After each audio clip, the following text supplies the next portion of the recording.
Okay. Okay. Okay, so I'm gonna put everybody. It says kick from studio. That's what I do.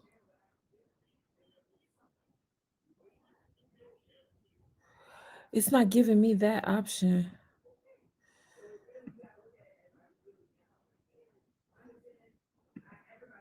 It just says kick from studio, ban from studio. Okay, Tana, I'm gonna put you out of the studio, and I hope it doesn't kick you off the broadcast. For being Okay. in the studio, you should, if you want to prevent this person from rejoining, The volume is really low. join Tana because I just don't know what I'm doing. Or you can try to join from the Facebook group because that's what I need to do is just invite everybody from a Facebook link, right? Okay. Kick from studio. Okay, hold on. Why am I so old all of a sudden? I used to know how to do stuff. This is crazy. Okay. So here we go.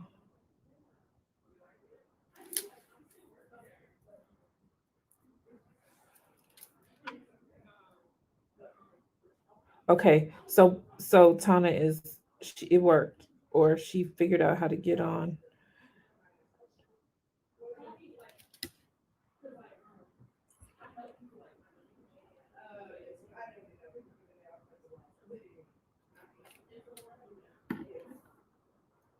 So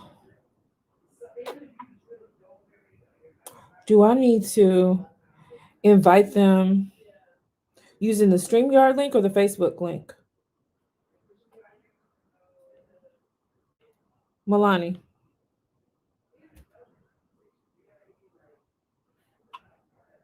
I don't know what I'm doing. Facebook link. Okay. Hey y'all. I'm acting old all of a sudden. I used to know how to do everything and be very tech savvy and now I'm not. And so yeah.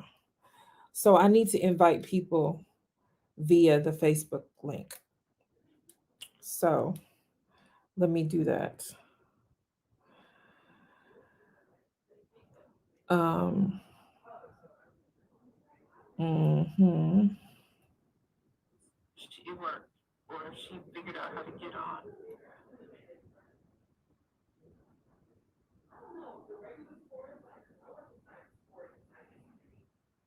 What the hell?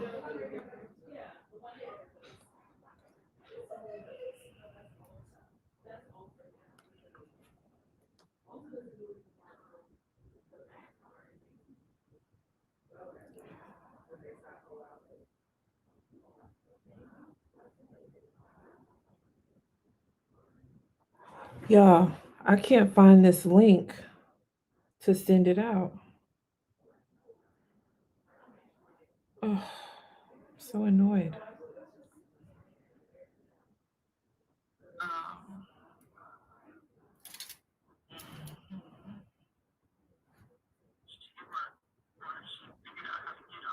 so annoyed. What the hell?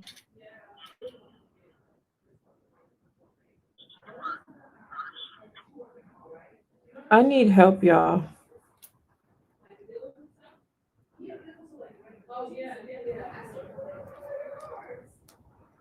Okay, hold on. Let me call tech support.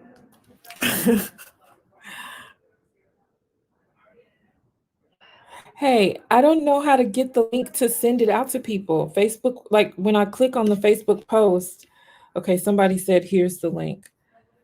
They see I'm struggling. I want it in all the groups though. I don't know if, okay. And then I need to send it to Hugon's people too. You don't have, how do I get this off of my screen? Okay.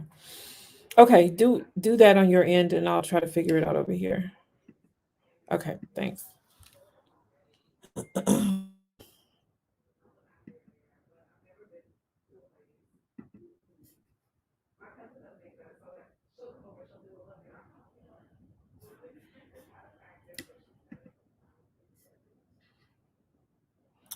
Okay, y'all.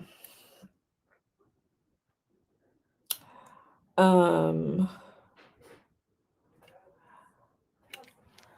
I'm having technical difficulties, as you can see. Um, anyway, I don't like this angle. Okay, so hey, y'all. Hey, I am here to answer any questions that you might have and just to chat you guys up. I haven't done one of these in a minute, so answer any questions that you might have and just to chat you guys. And I'm also I haven't done one of these. Hey, Ken, how you doing? Good.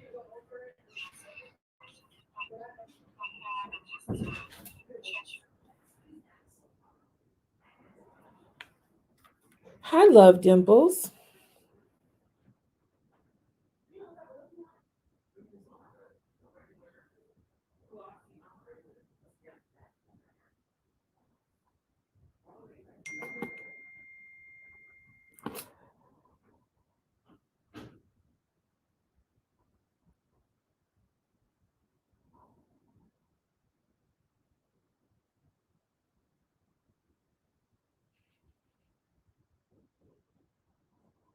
Y'all, this is so weird. Why it won't give me a link?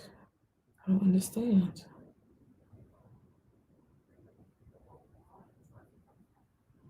Y'all, this is so weird. Why it won't give me. I know what to do.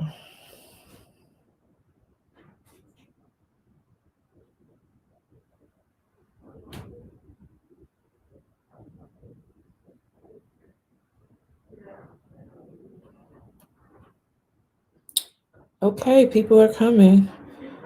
They must be sending it out to the right people. Cause like I'm technologically challenged right now.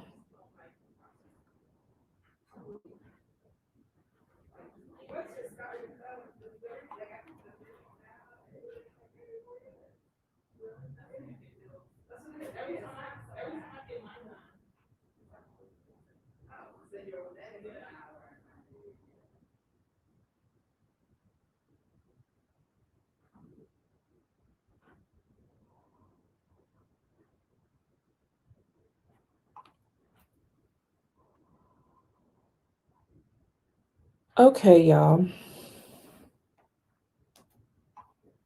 I'm so used to doing broadcasts on Zoom.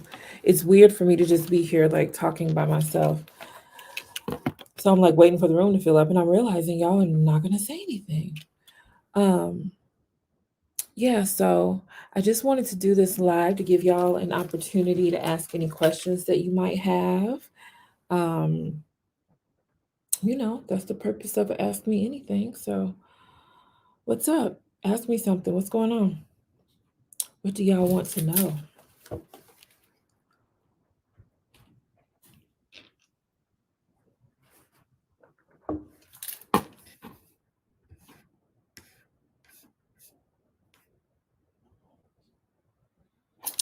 Nobody has any questions? Y'all just came to see my beautiful face?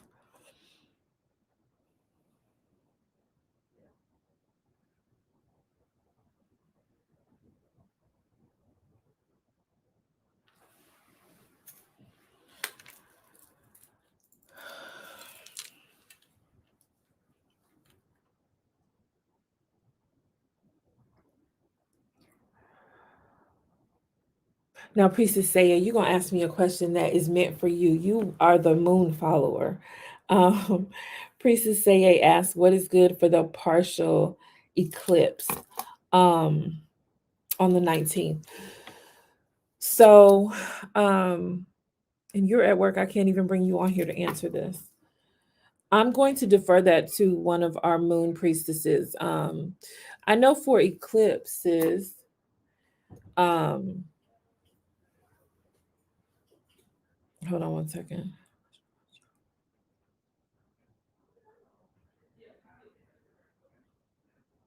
Somebody has a question about chakra hexing. Can you hex multiple people at once, or do you need it to be for each one? So yes, yes, you can absolutely hex more than one person at a time. If you're going to do so, though, they need to all be kind of connected to the same situation. So it could be like a work group, people who work together. It could be um, people who are in a particular family, or just people who are connected. Okay.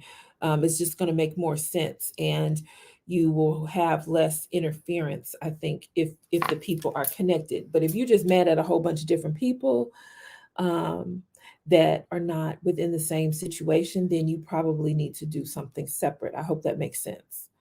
Um, so yeah, that's my advice on that. Oh, multiple chakras. Um, yeah, with the way that working was set up, now I did not design that working, but the way that working was created, I believe as long as you specify each chakra and do something specifically for it, um, you'll be you'll be fine. Y'all give me just a second.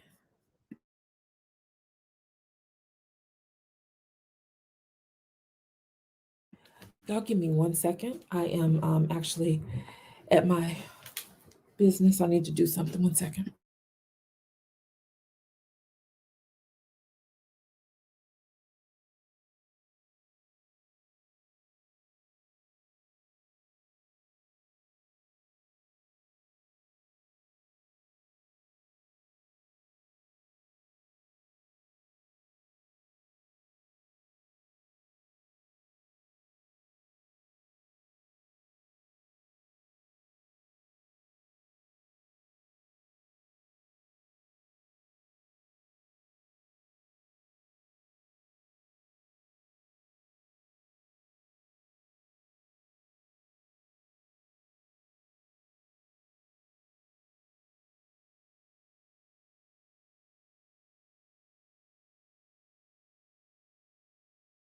Okay, y'all. Sorry about that. I'm back.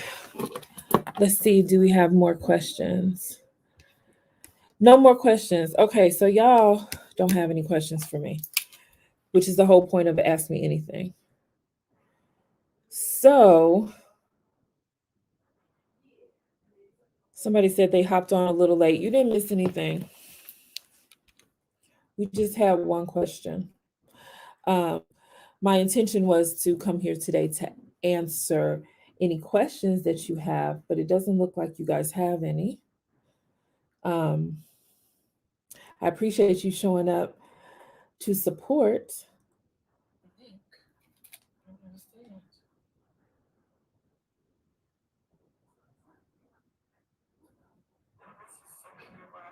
I appreciate you showing up. Can I talk about Olokun? Um, I will talk just a little bit about Olokun. Um, oh, why? Y'all, I'm trying to. I'm having so many technical difficulties right now. Oh, I know what I need to do. Okay. Um, okay. Ramora, you have a question, and I will get to you in just a second. Someone asked about Olokun. So Olokun is an Orisha. Olokun is the Orisha of the deep sea. Okay. It is um, believed that this is the land of the ancestors, where the ancestors return to, or where we return to when we transition. Um, Olokun is a mermaid or a man made. I guess that would be the term. Male or female energy, depending on the region that you're talking about or the culture of the people. I have seen Olokun um, described and referred to most often as a male energy, But I was told by a Lukumi priest once that Olokun is both male and female, which we all kind of are, and that either is appropriate. So um, Olokun's colors are typically gray and like a mother of pearl, or gray and a pearlescent color, or gray and white. Um, Olokun governs um, buried blessings and things that lie under the surface. Also, um, I don't quite want to say psychic energy, because it's deeper than that. It's almost like spirituality in general, kind of. Um, and it's hard for me to talk about Olokun because this energy is just very potent and also very occult. Most things associated with Olokun are very secret. I've actually heard stories about people transitioning while attempting to initiate into the secrets of Olokun. And because we're talking about the deepest depths of the ocean, total darkness, right? Um, there's a very occult aspect to it. And Olokun is not really an energy that I would recommend people to endeavor to tap into, just because there are so many other energetic aspects that we need to master and familiarize ourselves with before we can even endeavor to go there. I mean, when you talk about Olokun, it's like you're talking about the shadows, and the powerful aspects of the shadow self, like on steroids. So, um, Olokun is the mother or father of all um, water deity. Okay, so all of the water deity um, come from Olokun energy. Um, y'all, hold on 1 second.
All right, cool.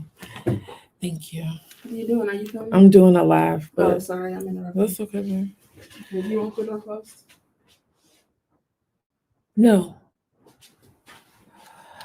Okay, I hope that that answered your questions about Olokun. I'm sorry for the interruptions. We will probably continue to be interrupted because when I show up, everybody has a question or something that needs to be dealt with. Somebody said that they worked with Olokun for the shadow work and left-handed magic, but she's also in my court and I have authority to work with her. Oh, okay. Tish said that. I'm sorry. Ifaseye said that. Um, Other than Olokun, is there another energy you recommend that new initiates be careful about? All of um, you should always be careful, Tana, when you are approaching Orisha energy, especially in the beginning. And it's not careful as in like be afraid.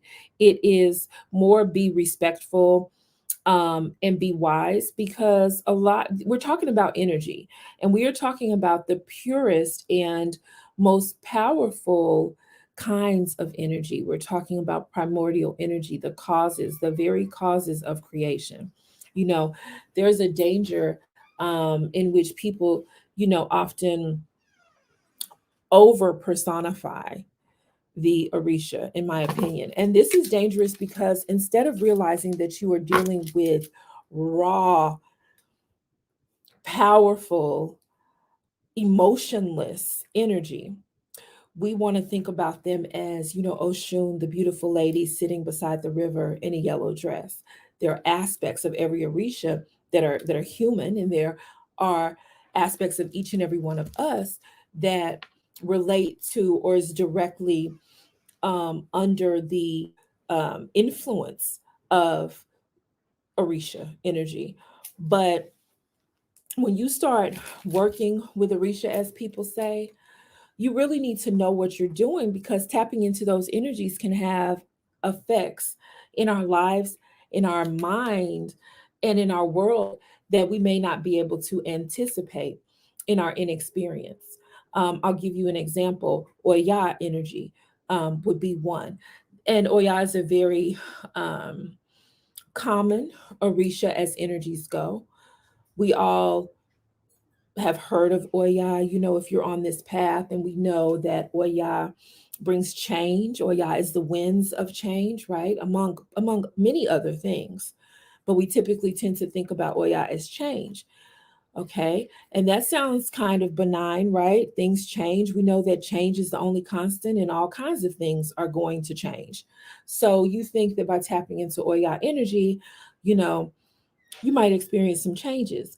But Oya energy is very often signified by cyclones and tornadoes, the kinds of, we're not talking about a gentle breeze of change. We're talking about change that's going to tear the roof off. Okay.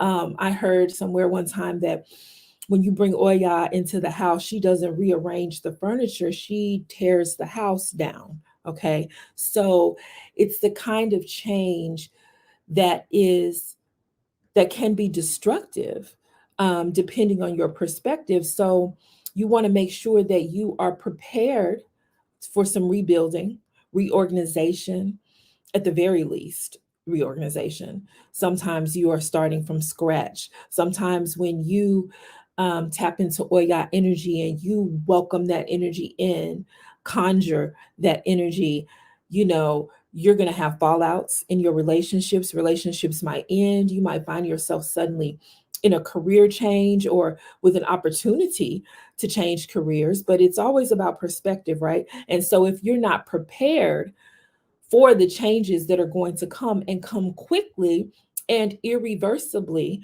then you may not be ready or have any idea what you're asking for or what you're working with. And so you need to always approach the Orisha with caution. That's why it's important, and why we teach meditation as a very necessary part of learning to work with Orisha and growing within Orisha reverence and practice, because you want to feel those energies and recognize them when you feel them. Recognize what's rising up or bubbling up in the surface when you are going through things.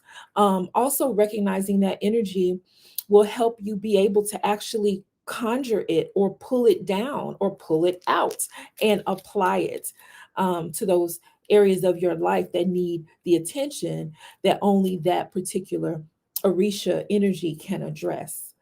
Um, so to go back to your original question, Tana, I would say that you all Orisha should be approached um, with the utmost respect.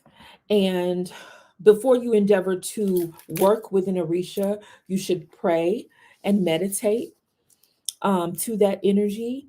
You should ask to experience that energy gently in your life and in ways that will lead to your greatest good.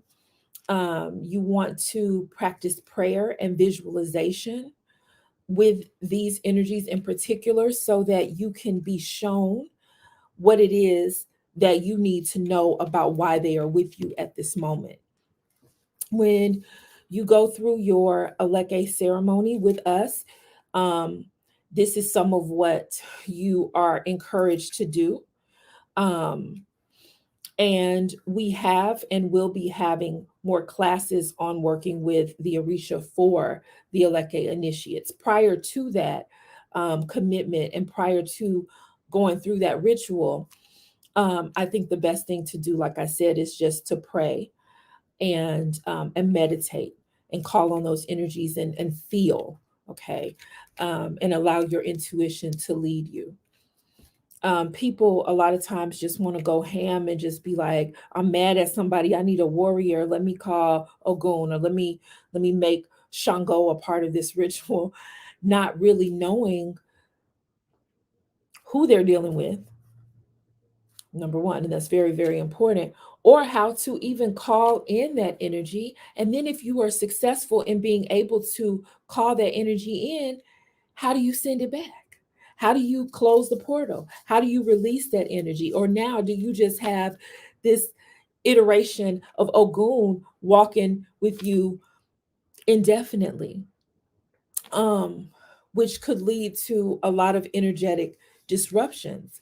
You know, even when we're working with the Holy Odu and we bring in an Odu to do a particular um, medicine or working, you have to know how to close that portal because these are portals of energy.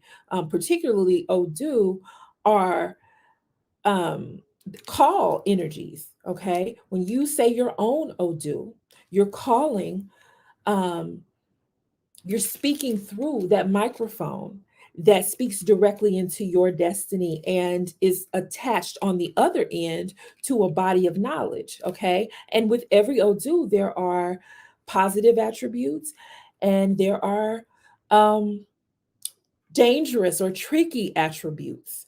And so you don't want that portal to always be open because you don't know what's going to come through when. And there's energies attached to each one of these things, which is what brings them about, the changes and the situations that come with them. That's what brings them about is energies. Another way to say energy would be angel, Orisha, um, demon, even. Okay. And then in other cultures, you know, they're called fairies or the fae or whatever. They're energies, okay, intelligent um, energies that are capable of moving in whatever direction they see fit. There's a consciousness attached to these energies as well. So um, you just have to be careful, and careful as in wise, not careful as in afraid. Okay. I hope I answered your question because I went in a bunch of different directions. Let me see what other questions we have here.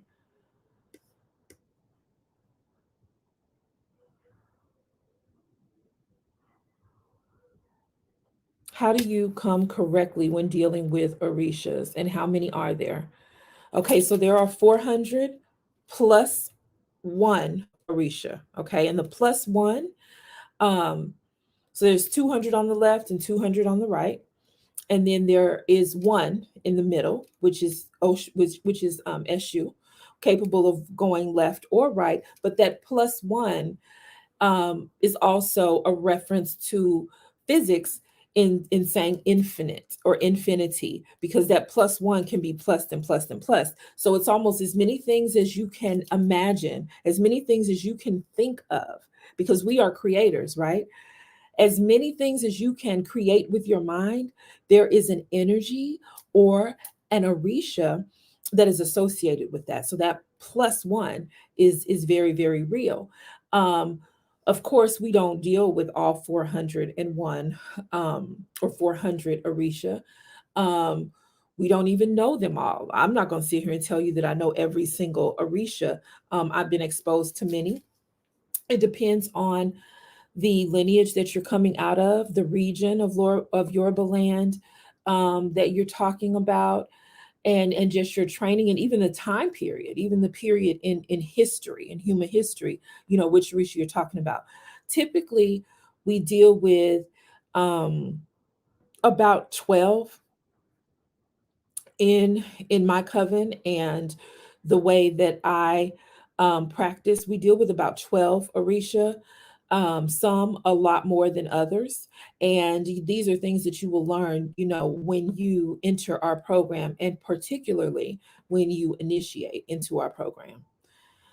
A lot of people call on the seven African powers, and you guys, the seven African powers are not even a reference to the Orisha. It's become in pop culture a reference to the Orisha. People pick seven of the most prominent Orisha and apply that term, seven African powers. But the seven African powers actually refer to the tribes from West Africa that seeded the diaspora.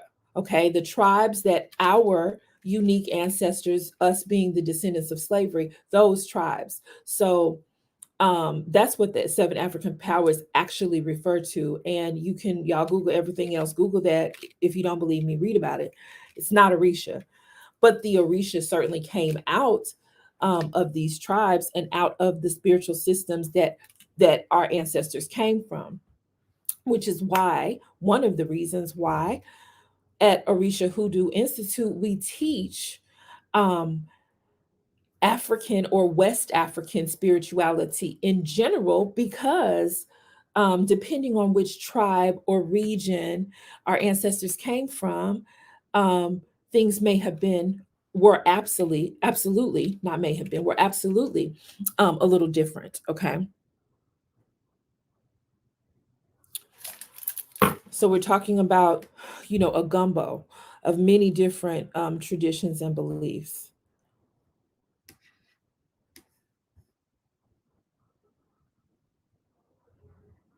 Just anybody else? Okay, can you explain the crossroads concept, please?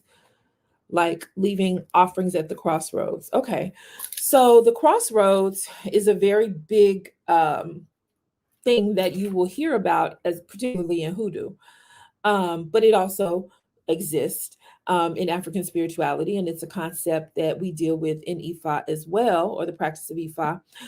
And in the practice of Ifa, it is Eshu Odara, who governs the crossroads. In New Orleans voodoo, it is Papa Legba that governs the crossroads. And the crossroads, again, I said earlier, there are 400 Orisha, right? 400 plus one. Um, and that plus one is Eshu, because he's able to go back and forth, just like at a crossroad. When you meet a crossroad, a dead end, or a T junction, as people refer to it, you can go left or right. Okay. And sometimes we refer to the crossroads like a four-way intersection, but really the crossroads is where you have to make a decision. So a T junction is a much better um, way to understand the energy. And so it's about decision making.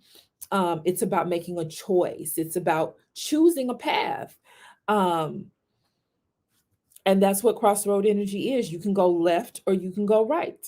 And Eshu actually governs the back of our neck, right? Where the brain connects to the spine. So it's the place where the mind and the body meet, which is very fitting, because we know that Eshu governs communication. So the communication between the mind and the brain, which are two different things, and the body itself. So the connection between the spiritual and the mental and the physical. Um, so yeah, that is the crossroads. And those three things are perfectly illustrated or demonstrated in the T junction, because you have the road that you're coming in on, and then you have the road to the left or to the right. So it's a trinity. And Eshu's number is three, and so is Papa Legbas. And so those three areas that we want to be concerned with would be um, the spiritual, the mental or emotional and the physical. Okay. And so, as you can see from that, that represents a huge part of the human experience, and going between the two. Y'all know I will tell you that in order to be a very effective spiritualist or priestess, you have to lose your mind. You have to lose your mind. And what I mean by that is that you lose um, the control that your mind as an organ has over you, because we know that organs can malfunction. You know, people end up on dialysis because the kidneys malfunction. People need pacemakers because the heart malfunctions. The mind is capable of malfunctioning, but our head, our ori, is not. Okay. And so I hope that makes sense.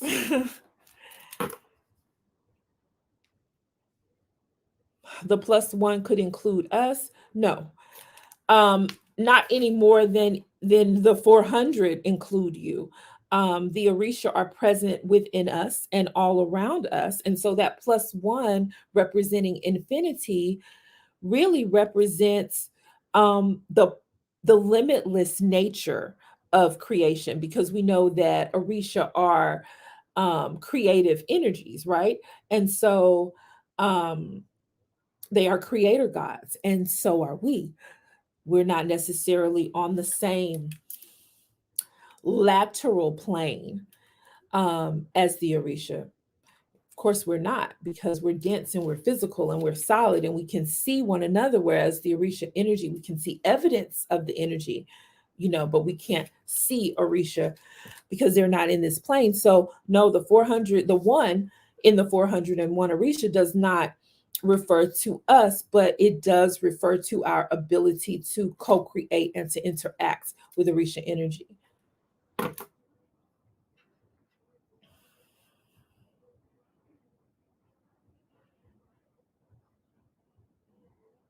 So, someone said, do I believe that our ancestors are from other planets? Um, what I will say is that having, um, mm, okay, you should research the Dogon. Familiarize yourself with the Dogon people of Mali. I have Malayan ancestry, as many of us do, um, coming from West Africa. And the Dogon people of Mali actually were the first people to reveal the existence of, um, I don't want to use the word extraterrestrial, but like intelligent civilizations from other celestial regions. Okay. So the Dogon spoke about Sirius B, and that is where their ancestors, or in my case, our ancestors, came from. And that they came into this reality or realm from another realm that was from a different celestial region. Okay. And the Mali go into great detail, and the Mali, the um the Dogon. But the very interesting thing is that the information that they were sharing and talking about has only recently been actually confirmed using white people methodology. So they've only recently been able to say, okay, there is another galaxy, and it does contain, these celestial bodies that the Dogon people mentioned. And they're realizing that what the Dogon have been saying, because this is their creation story, science is just now realizing that they are right and exact in their memories. And so I really do recommend that you all go and read about the Dogon. And if you are interested and you don't have time to read, there are very many really good videos and documentaries on Dogon. So I would just play it and have it in the background and familiarize yourself with it, because they have a wealth of knowledge um, about our celestial ancestry, the mothership, and all that good stuff.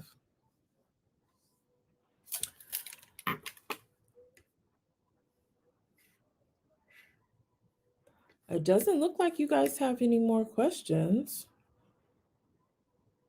Somebody said the Dogon gave us invaluable knowledge. Absolutely. Everybody should familiarize themselves with the Dogon, especially if you're interested in um, our extraterrestrial ancestors.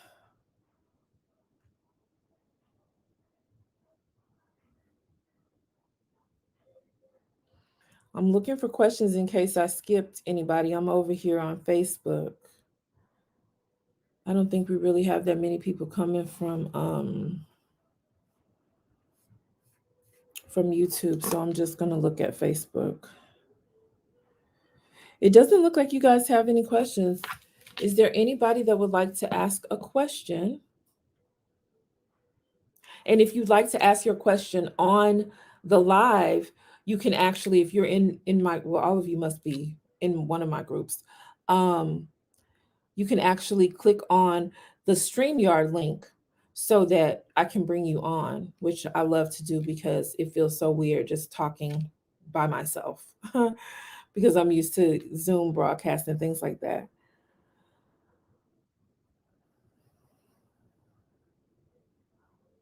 Javon asked, "What are my opinions on Lemuria?" I don't really have one. I don't have opinions about things that people, about remembrances that people have, um, because they're infinite. And I do not really deal with Lemuria because I deal with so many other things that I feel speak directly to my DNA and my seat of power. And so while I am a religious scholar, and a theologian, I just don't have the time or the means to delve into every ancient civilization that is said to have contributed to our reality. But there are many people who believe in Lemuria. There are many people who feel like the Lemurian um, technology, for example, seeded some of the technology that we're using right now. And I don't really have an opinion. It is possible. But what I do know is that Ifa is the first binary code system demonstrated and actively used by human beings. And it is the foundation of this computer that you are able to see me on right now. So I don't really need to go much further than IFA because it contains the IFA corpus, rather, contains everything that I need to understand the world and my place in it. Um, but I don't have a problem or take issue with people studying other things. I mean, people say that MU was like the first civilization or one of the first, civilizations. And then, you have Atlantis, of course, and Lemuria as well. So, you know, it's ridiculous to think that there were not ancient civilizations that were very advanced. Um, but you just have to pick what you're going to study and where you're going to put your energy because there is so much out there. um I don't know if that answers your question. How can you know, improve, and trust your spiritual gifts? Practice meditation, Leah. Meditation and practice. If you have not already, you need to get an ancestral life path reading. um I see that you just joined Akarele. If you are able to put the links up like you always do, that would be great. If you haven't already had an ancestral life path reading and you're on this broadcast, you want to do that because in the ancestral life path reading, we tap into the energy of your ancestors, the ancestral energy that's around you at the moment. When we do the reading, it's like a snapshot, right? And so we're able to read that energy and find out, what areas of your life you need to be concerned with. We're able to find out um, what Orisha energy may be walking with you at this time. We're able to find out when the windows for communication are open. or when the veil is thinner. And from this information, we will give you a prayer and meditation ritual that you can follow, among other things that we arm you with in this reading. So the ancestral life path reading is a great place to start to find out what you personally need to do, my love, to get on your path, okay, and to find your personal seat of power. The way you're going to be exposed to your gifts is to ask. Ask what my gifts are. Show me my gifts. And either your Ori or your ancestral energy will provide you with those answers. You know, even the Bible says, knock and the door shall be open, ask and you will receive. That's a universal truth. All you have to do is ask. Everything that you need is there for you, waiting for you to tap in. And you have to do that regularly and intentionally. And with practice, you will get better. Practice makes priestess, okay? So you must practice intentionally and be dedicated to it. A lot of people, you know, I talked about this yesterday in our O'Shea service. um, Things like being an empath are are kind of a buzzword right now. You know, everybody talks about how they're empath, and most of the times when you hear people talk about it, they are speaking as if they're burdened by this gift. And you know, oh, I'm an empath. I can't go into um, a public setting because I get so upset because I feel everybody's energy. Well, you are not in tune with your gifts. You're not using your gifts. You're not using your gifts to empower you, because nothing that we are given, even people with disabilities, you guys, everything, ev- Obatala owns um, people with special needs and um, physical impairments, for lack of a better word. And even those situations are divine in nature. Everything that happens to us happens for us, and everything we have is for our greatest good, right? So having the gift of empathy is not meant to paralyze you socially. It's meant to empower you to help other people, because that's what we all came here to do. No one is gifted for their singular benefit. And so if you're feeling burdened by your gifts, or you don't know how to use them, or whatever you got going on, it's because you have not sat and worked with your gifts. You haven't practiced. Practice makes priestess again. Okay. So you have to know what your gifts are for. It's not enough to just be like, oh, I see dead people. Why? Why do you see dead people? Okay. What's the reason for that? Because our creator is infinitely wise. None of us will be given a gift or put into a situation without there being a purpose behind it, a divine purpose at that. Remember, we are all here to assist each other and to improve each other's experience. So know that you have a gift. You all have gifts. There's something that only you can do, or something that you can do that no one else can do like you. At either way, you're not going to know until you first ask. You have not because you ask not, right? Priestess Milani just typed that as as a comment, and that is the absolute truth. We get the Bible tells us that, right? You have not because you ask not. So you must ask for your gifts, and then you must practice with them. You must find out how they are meant to be used, how your gifts are meant to improve the experience of others and empower yourself.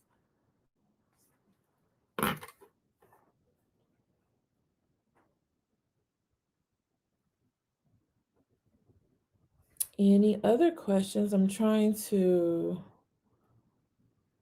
Yes, B, we do teach a herbalism. We teach several. We have several herbalism classes and even more to come. And someone just put the link for our herbal classes. Those are really good starting points.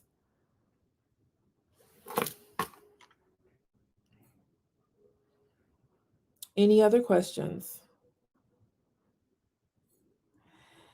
Is the practice of Ifa exclusive to descendants of Yoruba? Um, I'm gonna say no.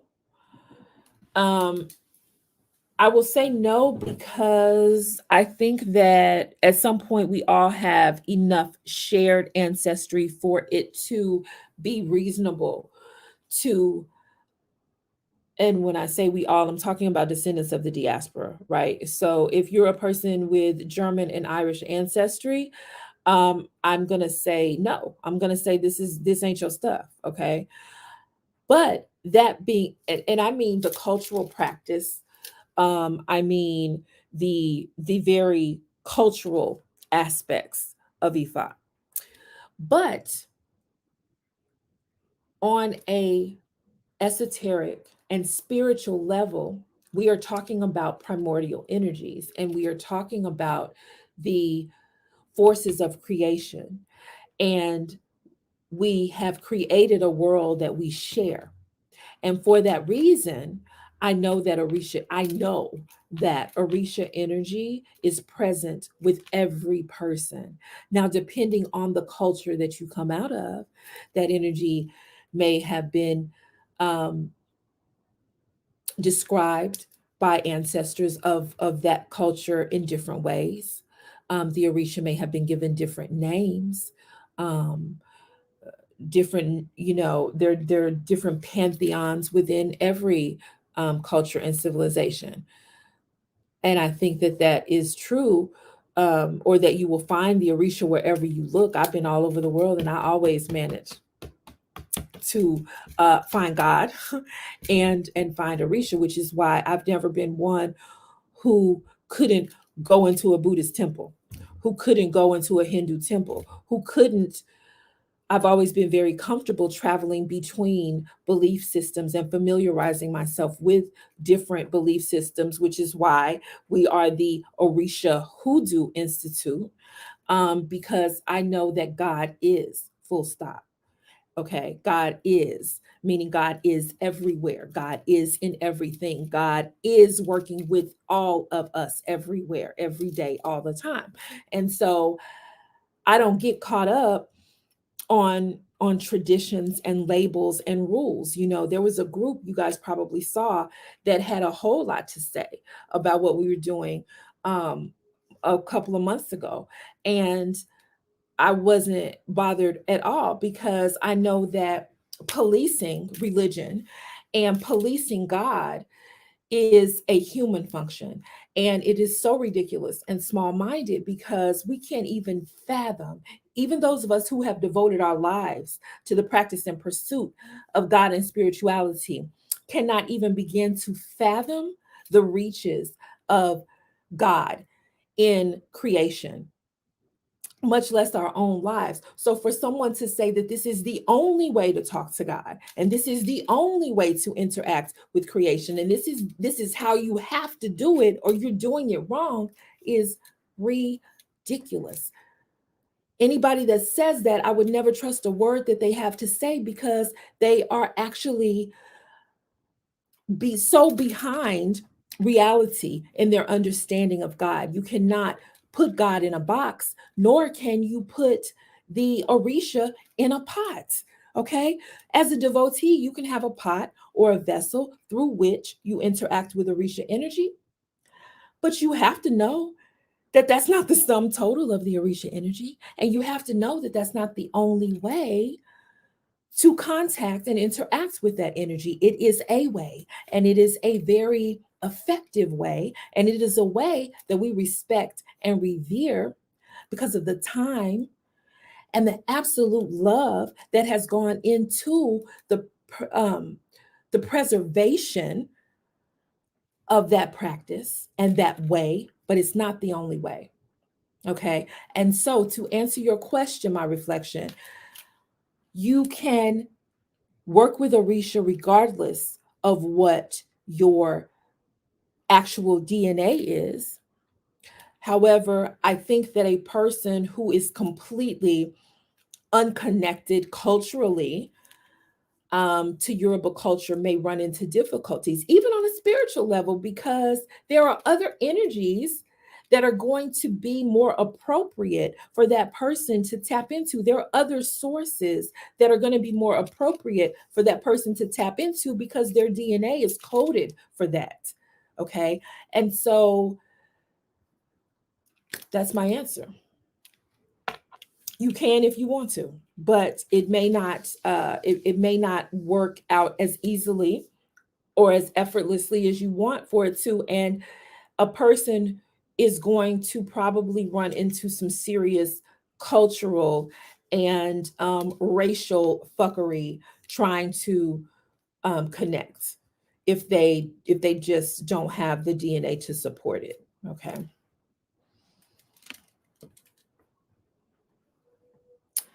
Looking for questions, y'all. Can you explain how crystals are used in workings? Leah, you can go to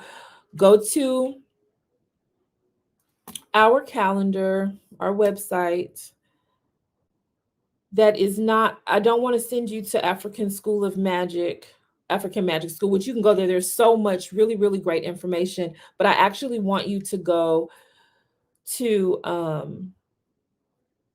Akirelli, can you please post the link for, it's up here.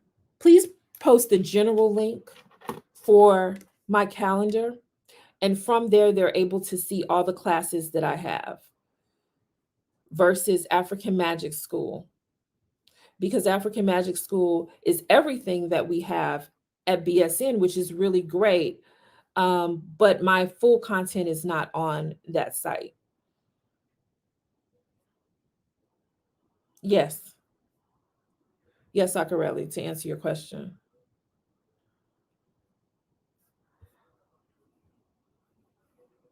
That's the site I'm talking about. Yep, orishahoodoo.as.me. So that's where you can go to find my full class offering. And there you will see we have classes for how to work with crystals. It's a very introductory class, but it's a good start. And then if you want to learn more, of course, you're going to want to join our mentorship program or our coven to actually, get more in-depth information.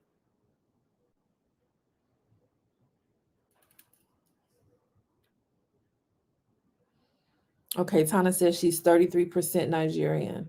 Yes, we all, um, chances are, have quite a bit of Nigerian and Yoruba ancestry because we just know that that's where our ancestors came from. Those of us who are whose ancestry was part of the transatlantic slave trade, a lot of Yoruba people were caught up in that. So that's why um, Ifa and Orisha are very comfortable for us. You know, it's very comfortable for us. It's an easy remembrance a lot of times once we take out all of the politics and white supremacy. We are very easy. It's easy for us to slide back into the remembrance of those traditions.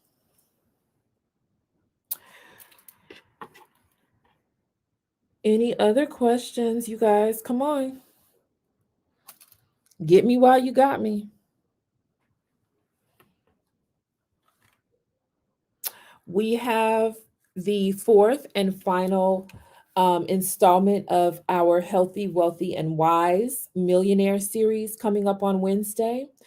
It will be at 8 o'clock on Wednesday. And if you are interested in attending, you will need to reach out to a moderator in your group. If you are in the coven, then you'll automatically be given the link and have access. Okay.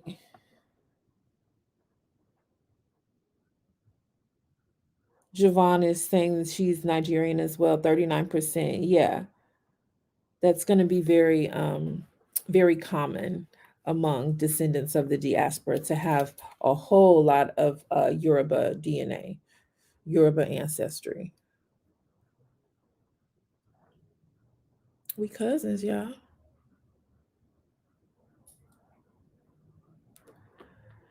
Can you explain numerology concept in African spirituality and how to work the numbers? What I will explain, Leah, you want me to just teach on here. Y'all gonna have to come to my classroom where I actually teach. Um, and you can do so by joining one of our community outreach programs or our traditional mentorship program. And that is starting, the traditional mentorship program is starting December 1. We have a new module starting. And so if you're interested, you can go to the calendar link that's being posted, and you can pay the deposit for the mentorship program. And then from there, you will be invited into our community where the teaching begins. But Leah, just to kind of address your question and not brush over it completely, um, you've heard me say it 1,000 times, and I will say it 1,000 times more. The language of the universe is math. Mathematics is the language of the universe, okay? Which is why even the Ifa corpus can be broken down into verses, and the binary code being the answer key to those verses. It's all mathematics. So this is something that most indigenous cultures recognize, Leah, the presence of math and exactness, for lack of a better word, in the universe and in the way we experience even nature. So that being said, numbers have a vibration. When we experience them in nature, there's a particular vibration that comes with that. When we experience them, even within ourself, experience numbers there, that is. Um, there's a particular vibration that comes. And so I teach numerology as it relates to the playing cards because I teach cartomancy, right? And so I teach the the energetic signature of numbers um, in that body of knowledge. So, something that won't be a surprise to anybody is the number two, right? The number two has um an energy of partnership, um of complementary energies, the poles, for example, North Pole and South Pole, or left and right, hot and cold. Okay, so that would be an example of how numerology is observed in in our world and in our reality. We've all heard cliches like opposites attract, right? That's talking about complementary energies, that whole yin and yang thing. So, if you want to learn more about numerology, the way I teach it is through cartomancy. I don't have a separate class on numerology. I haven't endeavored to do so because I just don't know that it has an application in my practice or the practice that I teach. But if you want to learn more about how I see numbers, you can do so by entering, I'm trying to think of which. So the cartomancy unit is not available on our website. It's not available through our purchase links. You would have to actually enter the mentorship program. But if you want more information, just shout out to one of the mods in your group. Does Ifa and astrology intersect anywhere? That is such a good question. That's a very, very good question. And the answer is yes, absolutely. That's something that I'm actually studying right now. And I'm in the process of putting that together in a way that's digestible. But okay, I don't want to give away. I don't want to give away like I don't want to. I'm not ready to share my thesis at this time. Um, but what I have found, and I'm not a big astrology person. Okay, I'm not a very big astrology person. Um, what I have found in my study, and I'm studying for the purpose of divination. Okay, so that I can teach it. Um, when you talk about Orisha energy, and for this purpose, we have to speak about the most prominent Orisha. And so just for argument's sake or simplicity's sake, I should say, I'm going to say, Oshun, Oya, Shango, Ogun, Eshu, Obatala, um, Ochosi. No, Yemeya. Okay. And I probably won't even remember those, but that's seven. That's seven Orisha energy. What I am finding in my study is that you have Orisha energy that rule particular signs. So, or that are custodians, I think is better, of particular signs. And so, what you find is that people who are born under a particular sun sign are very, very likely to also be children of a particular Orisha. Um, so that's one way that I have that in my own study and practice, that I found that there is a conjunction.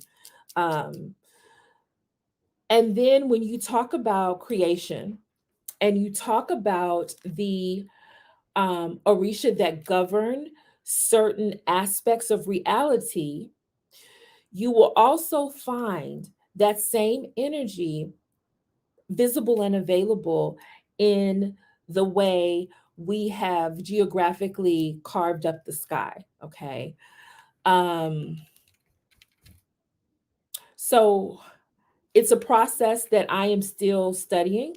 And so, for that reason, I don't want to say too much because I'm writing a book about it and it's something that I'm going to teach. But there is definitely an overlap.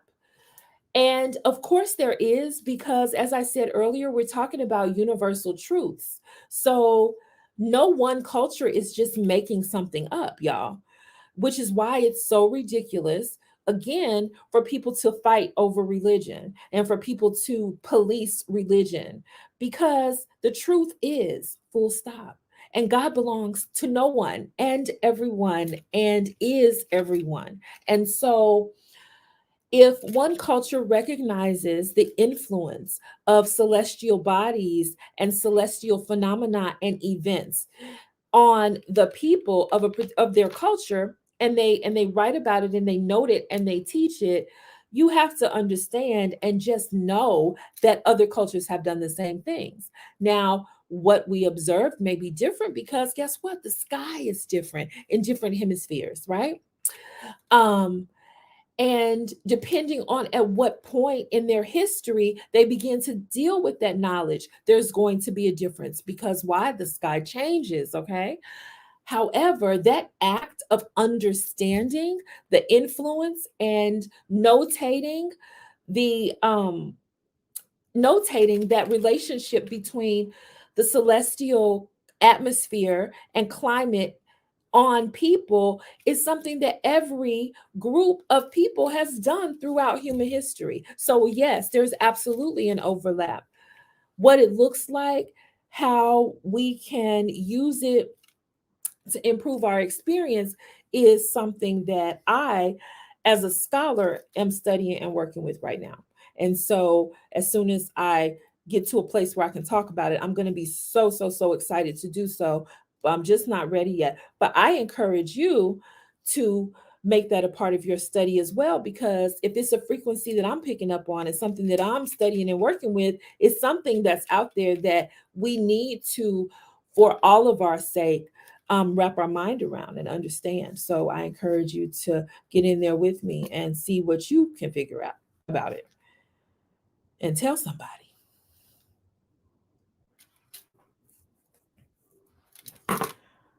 See, do we have other questions?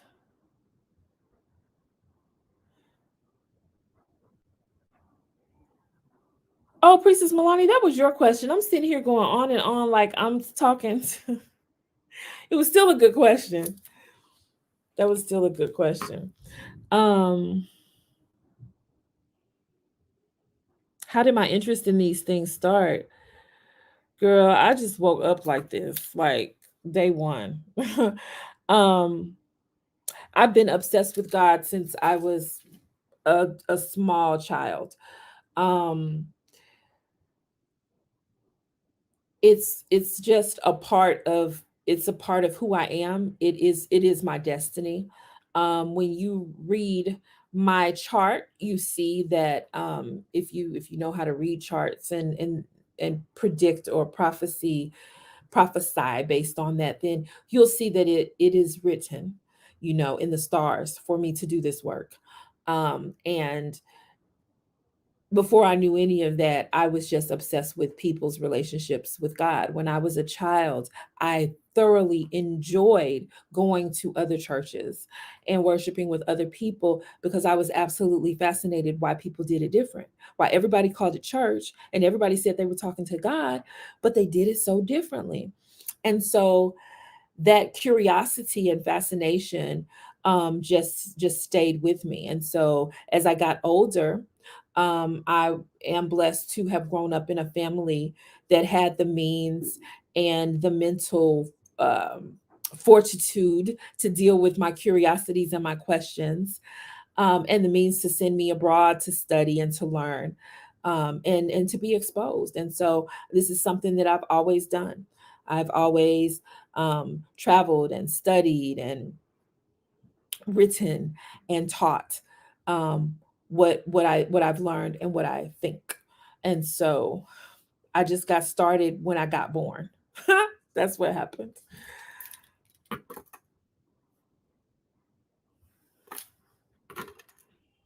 Okay, Javon, my husband is white and he loves how you teach. He's noticed that others are somewhat racist in their teachings, but he absolutely loves you and how you word things. Ah, well, tell your husband it is my pleasure to be a blessing.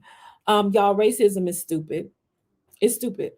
Um, I have an old reading that I did where I actually ask the ancestors. It's a bone reading. It's on my YouTube channel, and I actually throw bones and I ask the ancestors about racism. Racism is so stupid, you guys, because you understand that we're spirits having a human experience, and you may be African American today, um, and the next time you're born, you could be any other iteration of creation. And so race is a strictly human condition. It doesn't mean that it's not important, and it does dictate the cultures that we come out of. And there's an aspect of race that speaks to our DNA, which we know is the coding.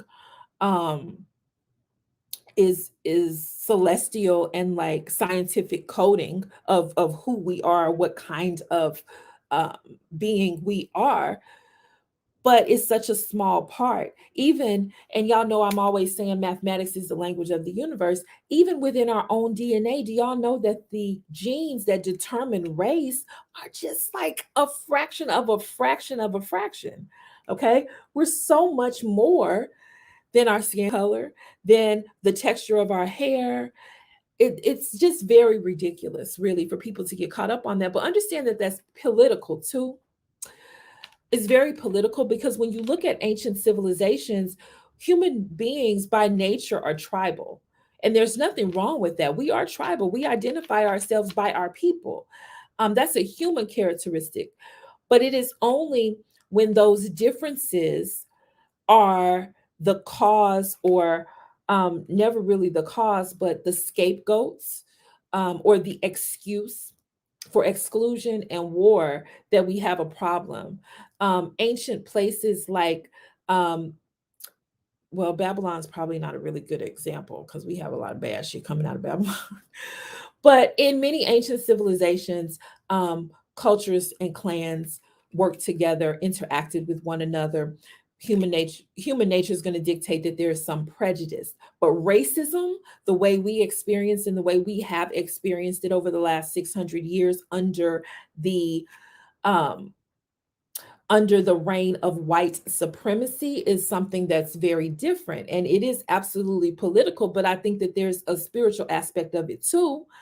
Not all white people are participants any more than we're participants in what's going on, but we are all somehow victimized by the practice of trying to place one race of people above another. It's not natural, and it's not reasonable, and it's not godly.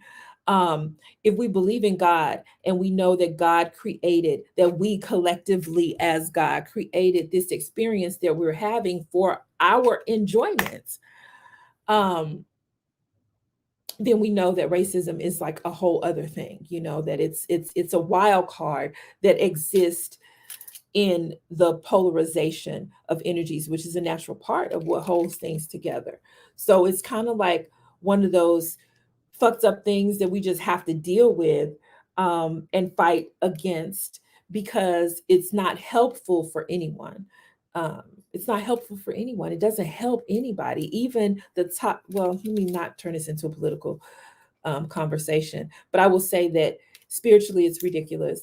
Um, it is a practice of people who are very spiritually underdeveloped, and if they are developed, they are leaning into the left, and that we all have the choice, you know, about where and how we are going to show up for our fellow human beings. Um, we fight not with flesh and blood, y'all, but with principalities in high places, and division, discrimination, and abuse. Um, are part of the fabric of the universe in a very sad but truthful way. And so we just have to fight. We just have to find balance. But thank you, Javon, and thank your husband for enjoying my talks. I do the best. I do the best that I can. You know, it's hard, when you're working in a traditional African religion, because it is traditionally African, right? And we want to preserve our cultures and keep it that way. And people from other cultures will be interested. The knowledge belongs to us all, um, which is why I make the distinction between the knowledge and the truth versus the culture. I think that it is perfectly reasonable for cultures to, endeavor to keep their cultures intact. I think that it is perfectly reasonable for people to be upset when their cultures are being appropriated and, remixed and sold, you know, on the consumer market. People have accused me of doing that. I tell those people to kiss my ass, however, because I am of this culture. It does belong to me, as much as it belongs to any other person, in the diaspora. And so I do what I want to with my shit. Okay. And I'm going to use it to help my people, which is what I do with it. I'm not out here, you know, um, hurting people. And 9 times out of 10, when people have a problem with what I'm doing, they aren't doing anything. So they can sit here and critique what I'm doing as if I'm destroying the culture or somehow hurting the culture, but then they don't have, an alternative to give you. They can't teach a class to nobody about nothing, don't have the background, the affoche, the technology, or any of that. So I think that the knowledge applies to us all and belongs to us all. Universal truths simply are, full stop. But I think that cultures need to be respected. You know, we have to respect people's cultures. I wouldn't, you know, well, whatever. I'm not even going to go into all the possibilities of things that I could be doing right now that I've decided not to, out of respect for not only, you know, the Yoruba culture, but other cultures that I've come in contact with, that I've studied. You know, um, you have to be careful, and it's a delicate dance between helping people and spreading the good news, and, being a scholar and a communicator, right? It's a delicate dance between doing those things and telling secrets, right? Things that cultures and people hold dear. And so you just have to have really good intentions, and you have to pray, and you have to trust the guidance that you're receiving when you set out to do things, you know. um my intentions are pure and always have been, you know. And so as long as that remains the case, um I'll keep doing what I'm doing, you know.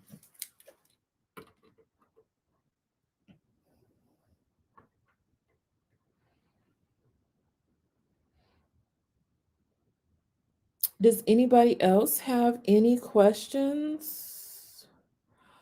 Okay, how do I view the law of attraction and the law of assumption in African spirituality? Um, as I said before, I believe that universal truths just are, you know, and so what applies in general to this experience will also and absolutely apply in African spirituality. So let's just take, for example, the law of attraction. We know that that's a universal truth. It's a fact, um, by way of physics, right? So like attracts like. And so if we're talking, spiritually or experientially, then, we've known this for eons, let's refer to the Bible, which I keep doing. I do often because, it's one of the oldest texts that we as descendants of the diaspora tend to agree on for the most part as a historical or allegorical text, right? So in the Bible, even it says, as a man thinketh, so is he. So, what does that mean? It means that the thoughts that you produce, because we know that creation starts with a thought, transitions to the word, then energy moves and things become. So, as a man thinketh, the things that you think, so will you become, because your thoughts govern your speech. Your speech creates or supports actions, which is how things manifest in this reality that we share. So, the law of attraction just is a fact. It's not a thing to be debated, and it applies to absolutely every culture. And so you will find instances within the Ifa corpus where in the Odu, people are advised to watch their tongue, to watch their mouth, to watch their thoughts, because that understanding is part of the Ifa corpus clearly. And our ancestors knew that we have the ability to influence creation by the way we think, the way we talk, and the way that we behave. And we attract more of what we are to us.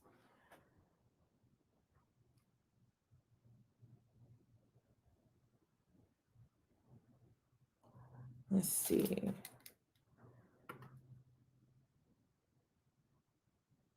When asked about religion, what should I say? Natalie, I'm gonna have to bring you on camera to talk to you about this. um, I don't really know how to answer that. I don't know what you should say about your religion.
Okay.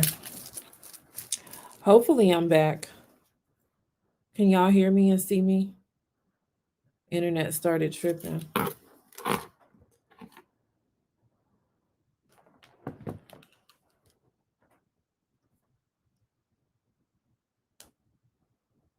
Okay, good. Well, y'all, I've been on here a lot longer than I intended. Does anybody have any questions, anything that I didn't touch upon? I've been on here for an hour and a half. I did not intend to do that. And y'all, this is my to-do list. I got like a 2-page to-do list. Okay. I got so much work to do. I just wanted to love on y'all for a few minutes, but I really do have a lot to do. And I'm hungry. I need to find something to eat. Oh my God, I have so much to do.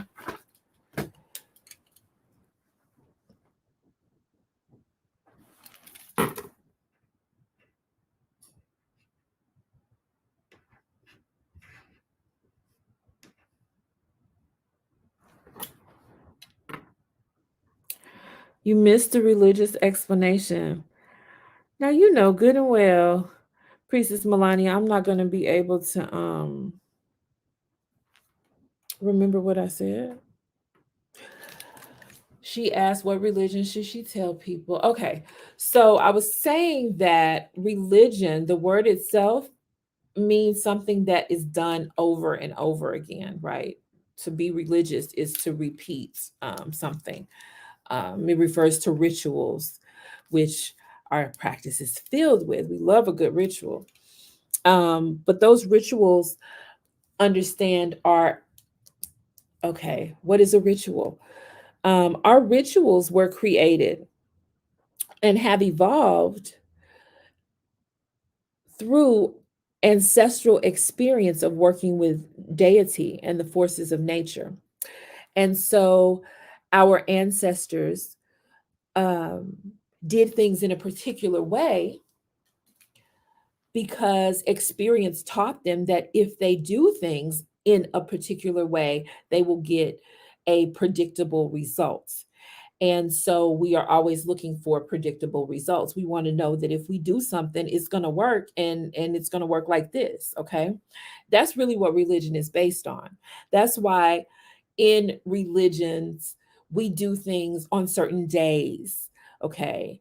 At certain times, in certain ways, we stand or we sit. We may add things to the mix, like a candle. We may add song or drumming or things that move energy in a particular way because we learned through practice that doing so gets us a predictable result. Okay. And so that's really what religion is all about. It's a collection of directives that come out of a particular culture based on ancestral experience that um, I don't want to say guarantee, but that are likely to produce a desired result. Okay. And every religion, that's true. You know, people pray a particular way because that's the way their ancestors did it and it worked. People sing particular songs um, in a particular setting because when they do, um, they get a result that they can appreciate or that they're looking for. So that's what religion is. Religion is not the actual practice itself of connecting with deity, working with deity. It is the cultural commands that govern doing so. Okay. So if you are a part of this culture, or if you want to be a part of this group of people, then you must do it this way because that's how it's done. But it doesn't mean that that's the only way to do it. So, for example, if you have a loved one who has transitioned, you know, in a Southern Baptist church, um, you're going to have the family march in after everyone's seated. You're going to have, you know, the choir sing songs, particular, very specific songs. that are sung for funerals. You're going to have the preacher, pastor, um, or religious leader of that church, but we talk about a Baptist church, so you can have a preacher get up and speak and speak about that person's life, and also apply Bible to this moment of transition to soothe the hearts of the loved ones in the audience, and help people to better understand the transition being a natural order of things.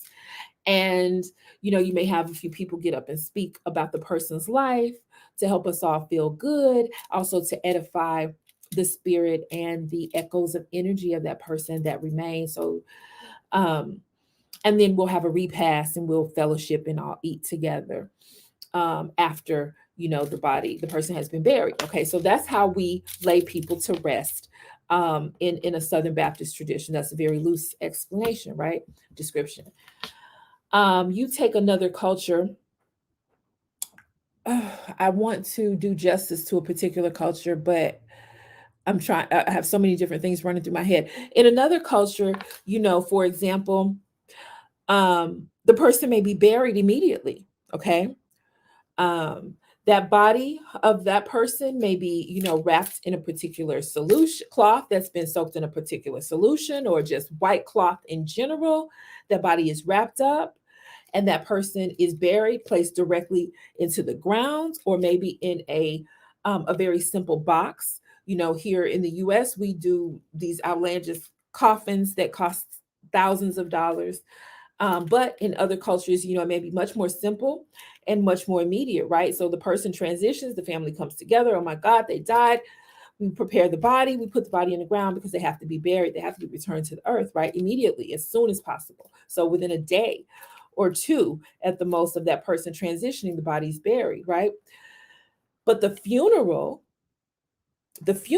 may happen weeks after. And the funeral may, from our vantage point, be more of a party, more of a celebration than it is this somber moment that we're accustomed to having.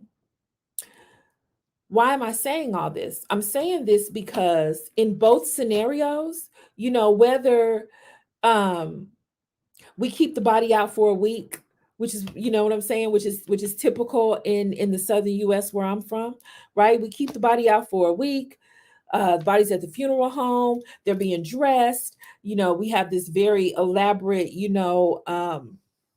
way of dealing with bodies, hair, makeup, all that is done so that the body can be presented, which is very, very different from a lot of indigenous cultures. So we do that, and then we have the funeral procession, and the person is buried, right?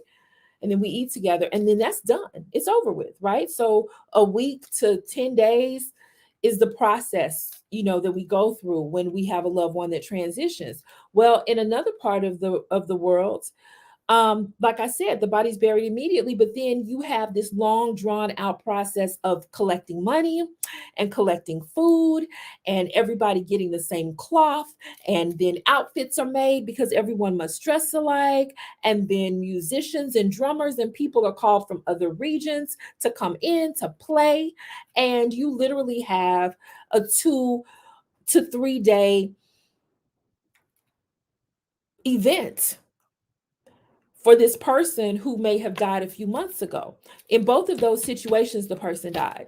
In both of those situations, the family came together. In both of those situations, um, reverence was paid to the life of that person, but they look very, very different. Do you understand what I'm saying? So that's like what I mean about religion. There's more than one way to skin a cat, right? In both scenarios, somebody died and they were buried. That's got to happen, or they could be burned, I guess. But somebody died, and the body had to be dealt with. But the way that cultures go about doing that is so very different, and that is part of religion. And one is not better than the other, and one is not wrong. It's just different. And that's the way it is when we pray to God. That's the way it is when people get married. You know, that's the way it is when we bless and fortify a baby when a new child is born. We, as cultures, have different ways of doing that, and one is not better than the other, is just different. And so, religiously, I think you should identify with what you identify with. I mean, that's really just the short answer, not even trying to be a smart ass. Like, whatever you identify with, identify as that. And if there's not one particular practice, then you have to um just be comfortable with saying that you have your own practice. Orisha hoodoo is a practice that is born of my experience and my intentions, and it is what it is. And a lot of people, think it's wrong. A lot of people say you can't mix Orisha with hoodoo. I mean, clearly, but we can. Okay. So um that's my answer for that.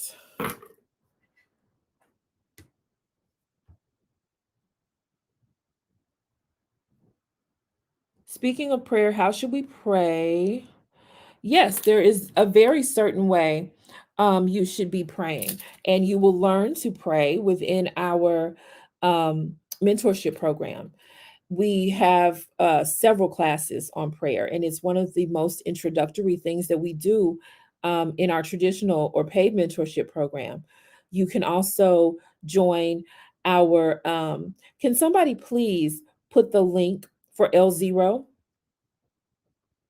in the comments? You can join our community outreach program, which is our free mentorship program.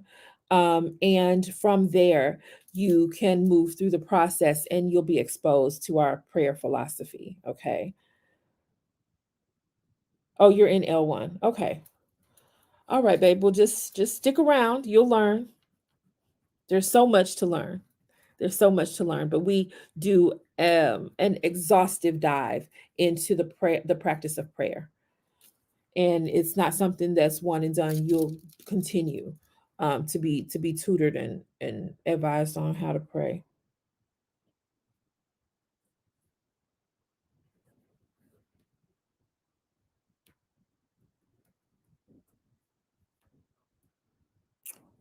Okay.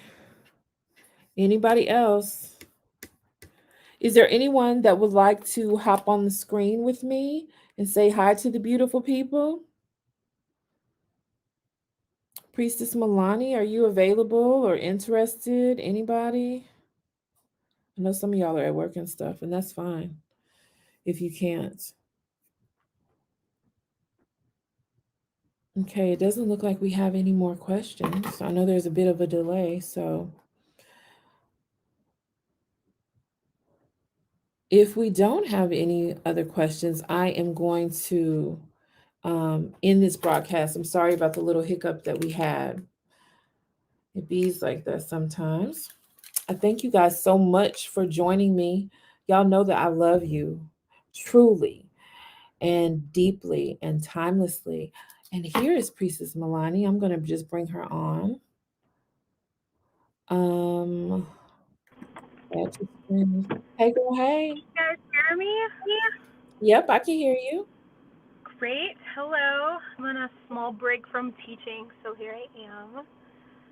It's good to see you all. You guys had some really good questions today. Priestess took a pretty decent chunk of her time today to talk to us and kind of give us that guidance and stuff that we've been needing, those questions that just might be burning. So we thank Priestess for that. So you guys know her Cash App if you'd like to send some Cash App her way. Also, the links and stuff were dropped. I did just want to let you guys know that we do have classes coming up. There's a new round of the Shadow Mentorship that's starting on December the 9th. I know a lot of you were asking about that. That link is now in the Facebook page. It's also in all of the WhatsApp chats and stuff like that. Priestess Ithaleye is teaching a course with Hoodoo Queen Iris Rose this Friday at 8 o'clock on grounding. It's free, so you guys should definitely come to that class. I'm also going to be teaching a class this Friday at 7 on how to make elderberry syrup. We're going to have a lot of fun.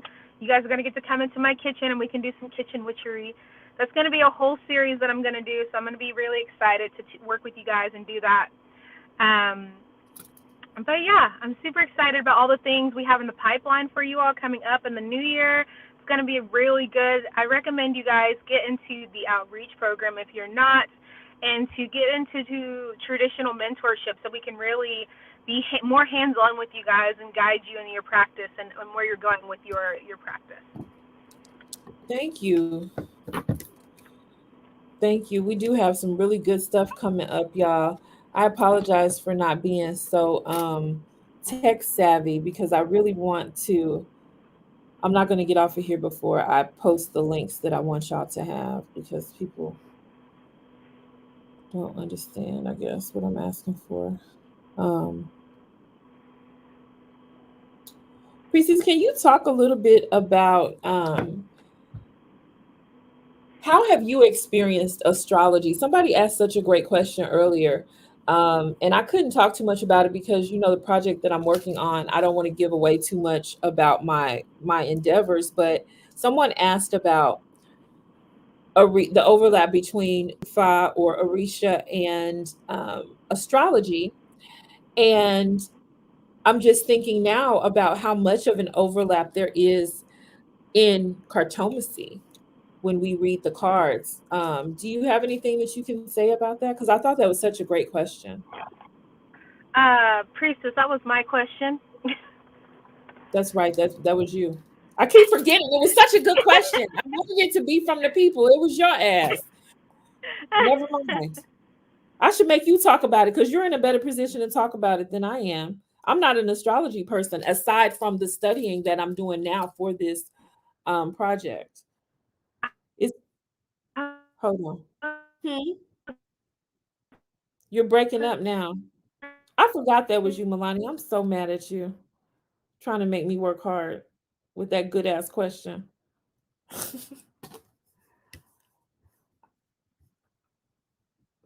Y'all, looks like we lost Milani.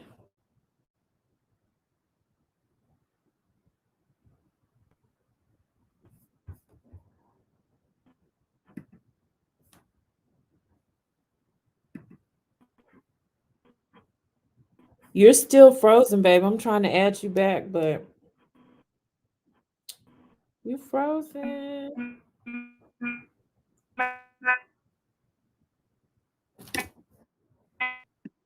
Okay. She's frozen, so I'm gonna take her off. Um, y'all, I put my Cash App in the chat. Y'all want to buy me lunch? I've been on here with y'all for 2 hours. You don't have to. I just did O'Shea yesterday, and a lot of people made love offerings. I'm grateful.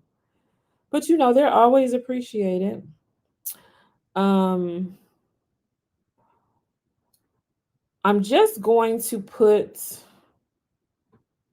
on here the same link that people have been putting, which is actually I'm not even going to put it because people